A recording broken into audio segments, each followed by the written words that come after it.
വയലാറിൻ്റെ ഈ ഓർമ്മ വർഷത്തിൽ 2025 അദ്ദേഹം പോയിട്ട് 50 വർഷമാകും ഒക്ടോബർ 27-ന്. അപ്പോൾ ഞാനിത് ആരും ആവശ്യപ്പെട്ടിട്ടൊന്നുമല്ല, സർക്കാർ ജീവ ഇറക്കിയിട്ടൊന്നുമല്ല. ഞാൻ സ്വയം അങ്ങ് വിചാരിച്ചു ഈ വർഷം 50 വയലാർ അനുസ്മരണ പ്രഭാഷണങ്ങൾ നടത്തും.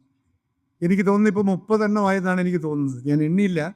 ഈ ദേവസ്വം ബോർഡ് വന്നതോടുകൂടി അതിൻ്റെ ഒരു ചിട്ട അങ്ങ് പോയി.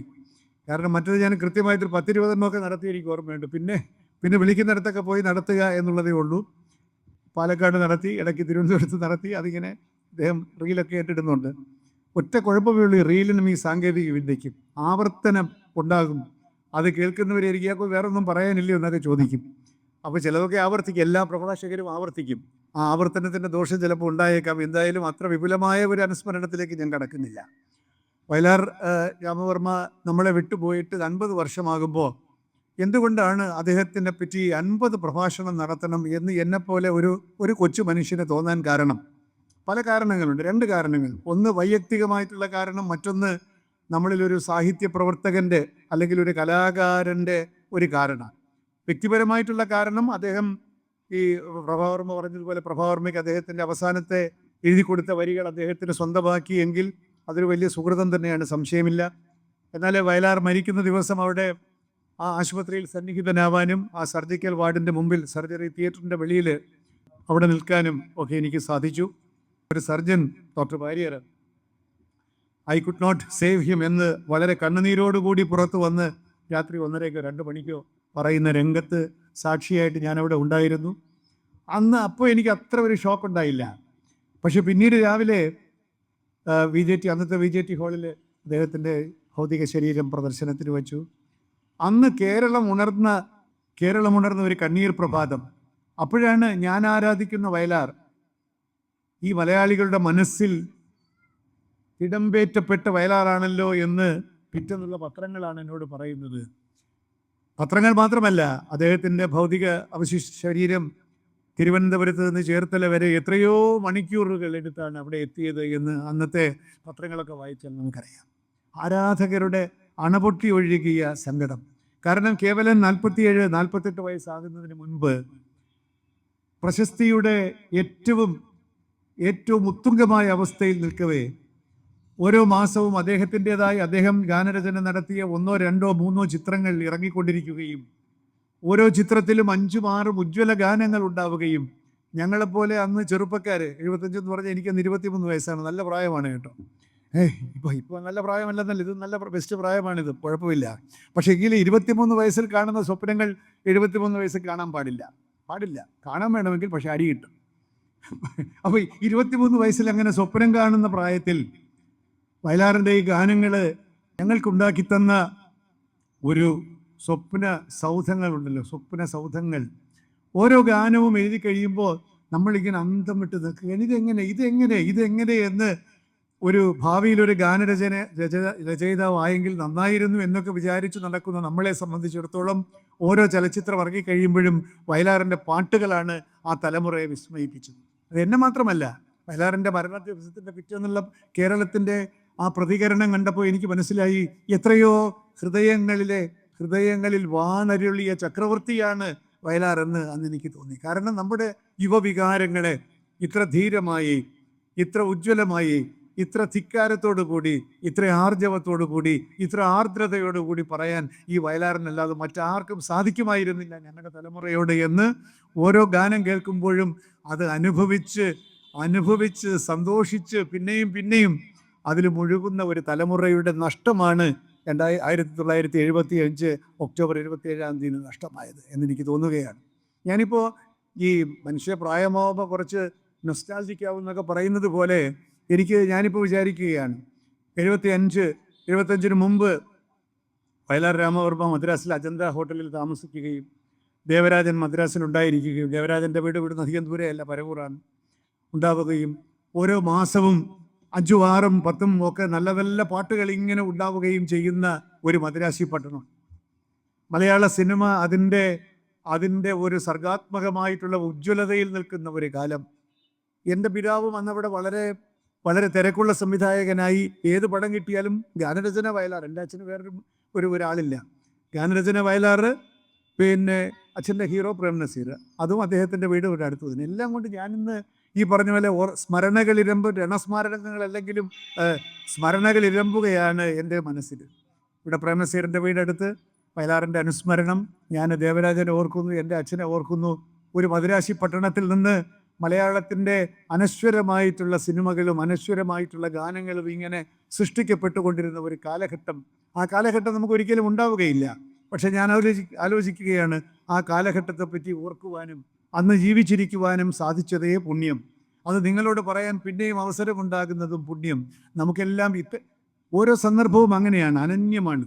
നമ്മുടെ ഇന്നത്തെ ഈ സായാഹ്നം ഇനി ഒരിക്കലും ഉണ്ടാവുകയില്ല എന്ന് പറഞ്ഞതിൽ 75-ന് മുമ്പ് വയലാർ ജീവിച്ചിരുന്ന ആ ദിനരാത്രങ്ങൾ, ആ കാലഘട്ടം, മലയാള സിനിമ അങ്ങനെ അതിൻ്റെ ആപാദചൂട സൗഷ്ഠവത്തോടുകൂടി അങ്ങനെ വിരാജിച്ചിരുന്ന ഒരു കാലം ഇനി ഉണ്ടാവുകയില്ല എന്ന് പറയുന്നത് പോലെയാണ് നമ്മുടെ ഈ സന്ധ്യയെപ്പറ്റി ഞാൻ പറയുന്നത്. ഇവിടെ പ്രഭാവർമ്മയും പിന്നെ സുമേഷ് കൃഷ്ണനും ഒക്കെ ഇരിക്കുന്ന വയലാർ സ്മൃതി കൊണ്ട് നിർഭരമായിട്ടുള്ള ഒരു അന്തരീക്ഷത്തിൽ ഞാനിങ്ങനെ നിന്ന് പ്രസംഗിക്കുകയും നിങ്ങളെല്ലാവരും ഇവിടെ തന്നെ ഇരിക്കുകയും ചെയ്യുന്ന ഇങ്ങനൊരു സായാഹ്നം ചരിത്രത്തിൽ ഒന്നേ ഉള്ളൂ കേട്ടോ. അതാണ് ജീവിതത്തിൻ്റെ മാറ്റെന്ന് പറയുന്നത്. ഈ ഒരു സായാഹ്നം ഒന്നേ ഉള്ളൂ. ഇത് ആവർത്തിക്കാൻ നമുക്ക് സാധ്യമല്ല, ഇത് ഫോട്ടോ കോപ്പി എടുക്കാൻ സാധ്യമല്ല. അതുകൊണ്ടാണ് ഓരോ സായാഹ്നത്തിനും ഓരോ സന്ദർഭത്തിനും അതിൻ്റേതായിട്ടുള്ള സൗന്ദര്യമുള്ളത്. നമ്മൾ ഇന്നിങ്ങനെ എല്ലാവരും ഇരുന്ന് വയലാറിനെ ഓർക്കുകയാണ്. ഞാൻ രണ്ടാമതൊരു കാര്യമെന്ന് പറയുന്നത്, വയലാർ രാമവർമ്മ എന്തുകൊണ്ടാണ് ഇത്ര പ്രിയങ്കരനായി തീർന്നത്? വയലാർ പിന്നെ മലയാളത്തിലെ ഏറ്റവും വലിയ കവിയാണോ എന്ന് ചോദിച്ചാൽ ഒരു പക്ഷേ നമുക്കല്ല എന്നൊക്കെ പറയേണ്ടി വരും. വയലാറിനേക്കാളും എത്രയോ വലിയ കവികളുണ്ട്, ശങ്കരക്കുറുപ്പും അതുപോലെ തന്നെ വൈലോപ്പിള്ളിയും ഇടശ്ശേരിയും. ആ ഔന്നത്യത്തിലേക്ക് വയലാർ ഒരു കവി എന്നുള്ള നിലയ്ക്ക് അന്ന് ഉയർന്നിരുന്നു എന്ന് ചോദിച്ചാൽ സംശയമാണ്. കാരണം അദ്ദേഹം വേണ്ടത്ര ശ്രദ്ധിച്ചില്ല എന്നൊക്കെയാണ് വയലാറിനെ പറ്റിയുള്ള ആരോപണങ്ങൾ. സർഗസംഗീതത്തിന് ശേഷം വേണ്ടത്ര കവിതകൾ അദ്ദേഹം എഴുതിയില്ല. എഴുതാത്തതിന് കാരണം എന്താണ്? 62 ആയപ്പോഴത്തേക്ക് അദ്ദേഹം മദിരാശിയിലേക്ക് കുടിയേറി പാർത്തു. കാരണം അത്രമാത്രം ഗാനങ്ങളുടെ ഓഫറുകൾ വരുമ്പോൾ പിന്നെ ചേർത്തലയിരുന്നാൽ സാധിക്കുകയില്ല. അങ്ങനെ മദിരാശിയിലേക്ക് പോയി. മദിരാശിയിൽ ചെന്ന് കഴിഞ്ഞപ്പോഴോ മലയാള സിനിമാ വ്യവസായത്തിൻ്റെ ഏറ്റവും അനിവാര്യനും പ്രിയങ്കരനുമായ ഗാനരചയിതാവായി വയലാർ മാറുകയാണ്. ഞാൻ അതിലേക്ക് വരുന്നതിന് മുൻപ് എന്താണ് ഈ മരണത്തിന് ശേഷം 50 വർഷത്തിന് ശേഷവും അദ്ദേഹം വലിയ കവിയാണോ എന്ന് ഞാൻ ചോദിച്ചു. ആണ്. പക്ഷേ അതിനേക്കാൾ കൂടുതലായി നമ്മളുടെ മുഴുവൻ മലയാളത്തിൻ്റെ മുഴുവൻ സ്നേഹം അപഹരിക്കാൻ അല്ലെങ്കിൽ ആർജിക്കുവാൻ, ആകർഷിക്കുവാൻ സാധിക്കുന്ന ഒരു നിർവചനാതീതമായിട്ടുള്ള ഒരു വ്യക്തിത്വ പ്രഭാവം കൊണ്ട് അനുഗ്രഹീതനാണ് വയലാർ. ആ വ്യക്തിത്വത്തെയാണ് നമ്മൾ ഓർക്കേണ്ടത്. അദ്ദേഹത്തിൻ്റെ കവിതകളും ഗാനങ്ങളും ഒക്കെ പിന്നെ വരട്ടെ. പക്ഷെ വയലാർ രാമവർമ്മ എന്ന് പറയുന്ന ഒരു വ്യക്തി, അദ്ദേഹത്തിൻ്റെ രൂപം, അദ്ദേഹത്തിൻ്റെ പ്രസംഗങ്ങൾ, അദ്ദേഹത്തിൻ്റെ എഴുത്തുകൾ, അദ്ദേഹത്തിൻ്റെ ജീവിതം, അദ്ദേഹത്തിൻ്റെ ബന്ധങ്ങൾ, അദ്ദേഹം ജീവിച്ച ശൈലി ഒക്കെ തന്നെ ഈ ഒരു സമൂഹത്തിൻ്റെ മുമ്പിൽ നിർവ്യാജനായി, ആവരണങ്ങളില്ലാതെ, അഭിനയമില്ലാതെ പച്ചയായി ജീവിക്കാൻ ശ്രമിച്ച ഒരു മനുഷ്യൻ. അതാണ് അദ്ദേഹത്തിൻ്റെ ഏറ്റവും വലിയ വ്യക്തിത്വ സവിശേഷത എന്നെനിക്ക് തോന്നുന്നു. അദ്ദേഹത്തിൻ്റെ വീട്ടിൽ എല്ലാവർക്കും ചെല്ലാം. അദ്ദേഹം വയലാർ ചേർത്തലയിലുള്ളപ്പോൾ എത്ര അരിയാണ് ചോറ് വയ്ക്കുന്നത്, എത്ര ചോറാണ് വയ്ക്കുന്നതെന്ന് ആർക്കും കണക്കില്ല. എല്ലാവർക്കും കൊടുത്തോണം. അവിടെ പിന്നെ കണക്കില്ലെന്നാണ്. എത്ര ആൾ വന്നാലും ചോറ് കൊടുത്തോണം. വയലാർ വീട്ടിലുണ്ടെങ്കിൽ അതാണ്. അങ്ങനെ ആർക്ക് വേണമെങ്കിലും തിരുവൽപ്പാടാണ്, പണ്ട് പൂണലൊക്കെ ഉണ്ടായിരുന്നതാണ്, അതൊക്കെ പൊട്ടിച്ചു കളഞ്ഞു അദ്ദേഹം. പക്ഷേ സമൂഹവുമായിട്ട് ഒരു നിർവ്യാജമായ ബന്ധം സ്ഥാപിച്ചു എന്നുള്ളതാണ് വയലാർ എന്ന് പറയുന്ന വ്യക്തിയുടെ, കവിയുടെ ഏറ്റവും വലിയ വിജയം. അത് മലയാളികൾക്ക് മനസ്സിലാവുകയും ചെയ്തു. അങ്ങനെയാണ് വായനക്കാരെ വരുന്നു ഞാൻ, നമ്മൾക്കൊരു 1000 കുറ്റങ്ങളില്ലേ പറയുവാൻ എന്നൊക്കെ അദ്ദേഹം ആയിഷയുടെ ആമുഖത്തിൽ പറയുന്നുണ്ട്. അതൊക്കെ എന്തൊരു 1 to 1 ആണ് കേട്ടോ. അത് നമ്മളോട് സംസാരിക്കുന്നത് പോലെയാണ്. വായനക്കാരെ വരുന്നു ഞാൻ, നമുക്കൊരു 1000 കൂട്ടങ്ങളില്ലേ പറയുവാൻ. ഞാൻ പറയുന്ന കഥ എന്താണെന്നറിയാമോ? വേദന പിന്നും സമൂഹത്തിൽ നിന്ന് ഞാൻ വേരോടെ ചിന്തി പറിച്ചതാണ് ഈ കഥ എന്നൊക്കെ പറഞ്ഞിട്ട് നമ്മളെ ഇങ്ങനെ നമ്മളോട് സംസാരിക്കുന്നത് പോലെ സംസാരിക്കുന്ന ഒരു വ്യക്തിത്വം. അതൊരു കാപട്യമല്ല, അതൊരു സാഹിത്യത്തിൻ്റെ കാപട്യമല്ല, പിന്നെയോ ഒരു വ്യക്തിത്വത്തിൻ്റെ ആവിഷ്കാരം മാത്രമാണ് എന്നുള്ളതാണ്. വയലാർ അമ്മയ്ക്ക് മദ്രാസിൽ നിന്ന് കത്തെഴുതുന്നത് എങ്ങനെയാണ്? വയലാറിൻ്റെ അമ്മ ചേർത്തല, മതി, കത്തെത്തും. അതാണ് വയലാറിൻ്റെ അമ്മ ചേർത്തല എന്നെത്തിയാൽ, ചേർത്തല PO എത്തിയാൽ അവിടെ കത്തെത്തും. അതാണ്. അപ്പോൾ തൻ്റെ സ്വകാര്യ ജീവിതവും തൻ്റെ കുടുംബജീവിതവും ഒക്കെ എല്ലാവർക്കും അറിയത്തക്ക രീതിയിൽ വളരെ സുതാര്യമായി. ഞാനിന്നിവിടെ ഈ പാട്ടുകൾ കേട്ടപ്പോൾ വയലാർ വയലാർ വയലാർ എന്നൊക്കെ ഇവിടെ കുട്ടികൾ ആവർത്തിച്ച് പാടിയപ്പോൾ എനിക്ക് വാസ്തവത്തിൽ ഞാൻ ഈ രോമാഞ്ചം ഉണ്ടായെന്ന് പറഞ്ഞ് എനിക്ക് ഞരമ്പ് രോഗം കൊണ്ടല്ല കൂടെ രോമാഞ്ചം ഉണ്ടാവുന്നത് കേട്ടു. കൂടെ രോമാഞ്ചം ഉണ്ടാകുന്ന അത്ര നല്ല ലക്ഷണമല്ല, എന്തോ കുഴപ്പമാണ്. പക്ഷേ എനിക്ക് തോന്നിയ ഒരു കാര്യം, വയലാർ പിന്നെ അന്നത്തെ ഏറ്റവും വലിയ ധനാഢ്യനായിരുന്നില്ല. അദ്ദേഹത്തിന് വലിയ വലിയ ഡിഗ്രികളോ അമേരിക്കൻ യൂണിവേഴ്സിറ്റിയിൽ നിന്ന് ഡിഗ്രി ഒന്നുമില്ല. അദ്ദേഹം ഇപ്പോഴത്തെ നമ്മൾ ഹൈടെക് എന്നൊക്കെ പറയുന്ന പോലെ IT ശിങ്കമല്ല, ഒന്നുമല്ല. അദ്ദേഹം 10ാം ക്ലാസ്സൊക്കെ പഠിച്ച് സംസ്കൃത വിദ്യാഭ്യാസമൊക്കെ ഉണ്ട്, പിന്നെ ഒരുപാട് വിവരമുള്ള ഒരു കവി. ആ ഒരു കവിയെക്കുറിച്ച് ഈ ലോകം മുഴുവനുള്ള മലയാളികളെ ഇങ്ങനെ അഭിമാനം കൊള്ളുമ്പോൾ എന്താണ് ആ ജീവിതം കൊണ്ട് നേടിയത്? അദ്ദേഹം പണം ഉണ്ടാക്കിയെന്ന് ചോദിച്ചാൽ ഉണ്ടാക്കിയില്ല. ഈ ഒരുപാട് സിനിമകൾക്ക് പാട്ടെഴുതി കൊടുത്തെങ്കിലും പൈസ ശരിക്കും കൊടുത്തിട്ട് പോയിട്ടുള്ള പ്രൊഡ്യൂസർമാർ വളരെ കുറവാണ്. അതുകൊണ്ടാണല്ലോ അദ്ദേഹം മരിച്ചപ്പോൾ 4 കുട്ടികളുമായിട്ട് ആ കുടുംബം അനാഥമായപ്പോൾ അന്നത്തെ അച്യുതമേനോൻ്റെ നേതൃത്വത്തിൽ ഒരു വലിയ ധനസമാഹരണം നടക്കുകയും അതിൻ്റെ ബാക്കി വന്നതാണല്ലോ വയലാർ പ്രസിദ്ധീകരിക്കുന്നത്. ബാക്കി കുടുംബത്തിന് കൊടുത്തു. ആ കുടുംബത്തിനെ പോറ്റിയത് ഈ സമൂഹം തന്നെയാണ് എന്നൊരർത്ഥത്തിൽ പറയാം. അത് അച്യുതമേനോൻ്റെ നേതൃത്വത്തിൽ വലിയൊരു ട്രസ്റ്റ് ഉണ്ടാക്കി കുറച്ച് പണവും ആ കുടുംബത്തിന് കൊടുത്തു എങ്കിൽ അതിൻ്റെ അർത്ഥം വയലാർ എന്ന് പറയുന്ന വ്യക്തി അത്രമാത്രം പണമൊന്നും സമ്പാദിച്ചില്ല. തൻ്റെ എഴുത്തുകൊണ്ട് മനുഷ്യർ സന്തോഷിപ്പിച്ചു എന്നുള്ളതിനപ്പുറത്തേക്ക് ധനാഗമനത്തിനോ ഒന്നും അദ്ദേഹം തയ്യാറായില്ല. പക്ഷേ മരണത്തിന് അപഹരിക്കാൻ സാധിക്കാത്ത കീർത്തിയും സ്നേഹവും ഇവിടെ ബാക്കി വെച്ചിട്ട് അദ്ദേഹം പോയി എന്ന് പറയുമ്പോൾ എന്തിനാണ് ഈ പണം, എന്തിനാണ് പ്രതാപം? ഈ സ്നേഹത്തിന് പകരം വയ്ക്കാൻ വയലാറിന് മറ്റെന്താണ് വേണ്ടത്? അത്രമാത്രം മരണം കഴിഞ്ഞ് 50 വർഷം കഴിഞ്ഞിട്ടും മലയാളികളുടെ ഹൃദയത്തിൽ ചേക്കേറിയിരിക്കുന്ന ഒരു ഗന്ധർവ സമാനനായ സാന്നിധ്യമാണ് വയലാർ രാമവർമ്മ എന്നതിൻ്റെ കാരണം ആ വ്യക്തിത്വത്തിൻ്റെ വൈശിഷ്ട്യം കൂടിയാണ് എന്ന് പറയാനാണ് ഞാനിതെല്ലാം പറഞ്ഞത്. ആരെ കണ്ടാലും പരിചയപ്പെട്ടാലും തൽക്ഷണം തന്നെ ഒരു മൈത്രി സ്ഥാപിക്കുന്ന ഒരു സ്വഭാവം. ഇപ്പോൾ പ്രഭാവർമ്മ തന്നെ ആദ്യമായിട്ട് കാണുന്നത് കൊച്ചു പയ്യനായിട്ടാണ് കാണുന്നത്. പക്ഷേ തൽക്ഷണം തന്നെ ഒരു കവിത എഴുതി കൊടുക്കുകയാണ്, ചേർത്ത് പിടിക്കുകയാണ്. അത് വ്യാജമല്ല. സ്നേഹിക്കയില്ല ഞാൻ നോവും ആത്മാവിനെ സ്നേഹിച്ചിടാത്ത ഒരു തത്വശാസ്ത്രത്തെയും. ഇനി നിന്റെ എന്ത് വലിയ തത്വശാസ്ത്രമാണെങ്കിലും ശരി, ഞാൻ സ്നേഹിക്കുകയില്ല എന്നാണ് അതിൻ്റെ ഗദ്യം കേട്ടോ. അതിനൊക്കെ വളരെ ഐഡിയോളജിക്കലായിട്ടുള്ള ഒരുപാട് അർത്ഥങ്ങളുണ്ട്. പക്ഷേ മനുഷ്യ സ്നേഹമാണ്. ഈശ്വരനല്ല, മാന്ത്രികനല്ല ഞാൻ, പച്ചമണ്ണിൻ മനുഷ്യത്വമാണ് ഞാൻ എന്ന് പറയുന്ന വയലാർ ആ സിദ്ധാന്തം, ഞാൻ ഈശ്വരനല്ല, മാന്ത്രികനല്ല, പച്ചമണ്ണിൻ്റെ മനുഷ്യത്വം. ഞാൻ പറഞ്ഞില്ലേ, വേദന വിങ്ങുന്ന സമൂഹത്തിൽ നിന്ന് വേരോടെ ചിന്തി പറിച്ച ആ വേദന വിങ്ങുന്ന സമൂഹത്തിൽ ഒരാളായി മാറാൻ സ്വയം അർപ്പിച്ച ഒരു മനുഷ്യ സ്നേഹി എന്നുള്ളതാണ് വയലാറിൻ്റെ വ്യക്തിത്വത്തിൻ്റെ സവിശേഷത. അത് ഒരു കാപട്യമല്ല, ഒരു എടുത്തണിയലല്ല, അത് അദ്ദേഹത്തിൻ്റെ സഹജമായിട്ടുള്ള സൗരഭ്യമായി നിറയുന്ന ഒരു വ്യക്തിത്വ സവിശേഷത. അത് ആ പാട്ടുകളിലും കവിതകളിലും എല്ലാം കൂടി നമ്മൾ അനുഭവിച്ചതാണ്. വയലാറിൻ്റെ വിയോഗം മലയാളിക്ക് ഇപ്പോഴും 50 വർഷം കഴിയുമ്പോഴും ഒരു വലിയ നഷ്ടമായിട്ട് നമുക്ക് തോന്നുന്നത്. എല്ലാ മരിച്ചുപോയവരെ കുറിച്ചും നമ്മളിങ്ങനെ ആഘോഷിക്കാറോ ആലോചിക്കാറോ ഇല്ല എന്നുകൂടി നിങ്ങൾ മനസ്സിലാക്കണം. എന്താണെന്ന് അറിഞ്ഞുകൂടാ. നമുക്ക് വയലാറിന് ശേഷം ഇവിടെ എത്ര പേര് മരിച്ചുകൊണ്ടേ ഇരിക്കുകയാണല്ലോ. നമ്മളെല്ലാവരും മരിക്കുമല്ലോ. ആരെങ്കിലും നമ്മളെയൊക്കെ ഓർക്കുമോ? എനിക്ക് തോന്നുന്നില്ല. അത് ഓർക്കണമെങ്കിൽ നമ്മൾ എന്തെങ്കിലും അങ്ങോട്ട് കൊടുക്കുന്നത് കപടമായിട്ടല്ല, നമ്മുടെ വ്യക്തിത്വത്തിൻ്റെ, നമ്മുടെ ആത്മാവിൻ്റെ ചീന്തെടുത്ത് കൊടുത്തെങ്കിൽ മാത്രമേ സമൂഹം അത് അനശ്വരമായി തിരിച്ചു തരികയുള്ളൂ, സ്നേഹമായി തിരിച്ചു തരികയുള്ളൂ എന്നുകൂടിയാണ് വയലാർ സ്മൃതിയുടെ യുക്തി നമ്മളെ ബോധ്യപ്പെടുന്നത്.